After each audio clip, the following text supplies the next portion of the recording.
Alphabet லெட்டரில் ஈ தாங்க செய்ய போகிறோம். வயர் வந்து 10 சென்டிமீட்டர் அளவுக்கு கட் பண்ணி எடுத்துக்கோங்க. First round nose plier use பண்ணி ரவுண்ட் ஷேப்பில் வளைச்சி எடுத்துக்கோங்க. அதுக்கப்புறம் இது போல் கொஞ்சம் டிஸ்டன்ஸ் விட்டு திரும்பவும் ரவுண்ட் ஷேப்பில் வளைச்சி எடுத்துக்கோங்க. இந்த இடத்துல நம்ம ஒரு ரவுண்ட் ஷேப் கொடுக்கறது நம்ம டாலராக யூஸ் பண்ணிக்கிறதுக்காக தான். வீடியோவை ஸ்கிப் பண்ணாமல் பாருங்கள், அப்போ தான் உங்களுக்கு கிளியராக புரியும். இது போல் யூஸ்ஃபுல்லான வீடியோஸ்க்கு நம்ம சேனலை சப்ஸ்கிரைப் பண்ணி வச்சுக்கோங்க. திரும்பவும் கொஞ்சம் கேப் விட்டு இது போல் சைடில் வளைச்சி விடுங்க.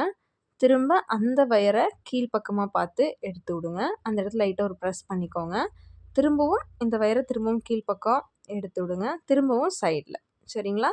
வீடியோவை கவனமாக பார்த்தீங்கன்னா உங்களுக்கு கிளியராக புரியும். வீடியோவில் நான் எப்படி செஞ்சேனோ அதே போலவே நீங்கள் ப்ராக்டிஸ் பண்ணி பாருங்கள். நீங்களும் இது போல் சூப்பரான ஒரு வந்து செஞ்சு கம்ப்ளீட் பண்ணிடலாங்க. நம்ம நெக்ஸ்ட்டு என்ன லெட்டர் செய்யலாம் அப்படின்றத கமெண்ட் பண்ணுங்கள். இது போல் யூஸ்ஃபுல்லான வீடியோஸ்க்கு நம்ம சேனலை சப்ஸ்கிரைப் பண்ணி வச்சுக்கோங்க. லைக் பண்ணுங்கள், ஷேர் பண்ணுங்கள். உங்களுக்கு ஏதாச்சும் டவுட் அப்படின்னாலுமே கமெண்ட் பண்ணுங்கள்.